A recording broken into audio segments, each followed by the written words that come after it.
Mapagpalang araw sa ating lahat. Ako ang inyong lingkod, Elijah Paul John Valdez, at welcome sa ating daily devotions. Ang ating verse for the day ay nasa Mateo, chapter 1, verse 23. Sinasabi dito na, tignan ninyo, maglilihi ang isang birhen at magsisilang ng isang sanggol na lalaki. At tatawagin itong Emmanuel. Ang kahulugan nito ay kasama natin ng Diyos. Sinasabing ang rekonsilasyon ay panunumbalik ng isang relasyon magkatapos ng away o hindi pagkakasundo. Ang pagkakasundo ay isang regalo mula sa Diyos sa kanyang biyaya. Binibigyan tayo ng Diyos sa pamamagitan ng kamatayan at muling pagkabuhay ni Jesus ng isang paraan upang makipagkasundo sa Kanya.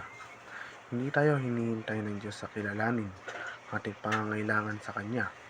Nakita niya ang ating pangangailangan at minahal niya tayo para bigyan tayo ng daan patungo sa Kanya sa pamamagitan ng kamatayan ni Jesus sa krus. Hindi tayo hinintay ng Diyos na kilalanin ang ating pangangailangan sa Kanya. Nakita niya ang ating pangangailangan at minahal niya tayo para bigyan tayo ng daan patungo sa Kanya. Ang pagkakasundo ay magagamit ng lahat. Ang presensya ng Diyos ay nasa lahat ng dako sa lahat ng oras.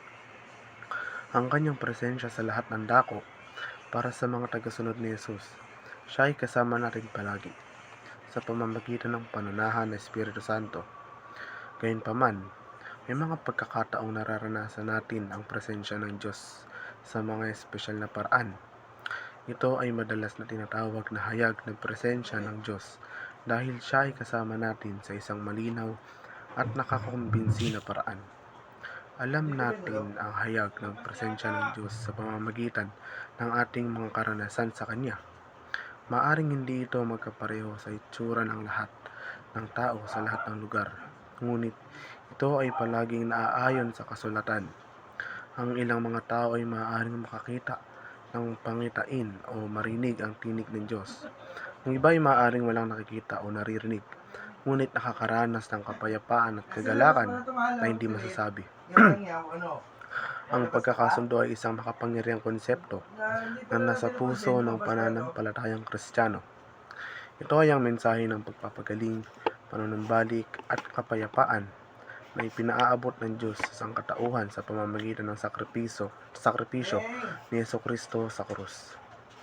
Ang paglagay ng iyong pananampalataya sa gawain ni Kristo ay para sa pagkakasundo ay nangangahulugan ng paniniwalang sakripisyo ni Jesus sa krus ay gumagawa ng pagbabayad sala para sa kasalanan at ibinalik ang iyong kaugnayan sa Diyos. Pinasimulan ng Diyos ang pakikipagkasundo sa pamamagitan ni Jesucristo at ibinigay niya sa atin ang mensahe ng pagkakasundo. At kapag ikaw ay nakapagkasundo sa Diyos, ikaw ay magiging isang bagong nilikha na may bagong pagkakakilanlan, katangian at layunin. Kapag naibalik mo na ang kaugnayan mo sa Diyos, dapat mong mahalin ng iba gaya ng pagmamahal mo sa iyong sarili. Dapat ka ring magtiwala kay Kristo at sa kanyang gawain lamang at hayaan mong magpaalam sa lahat ng iyong ginagawa.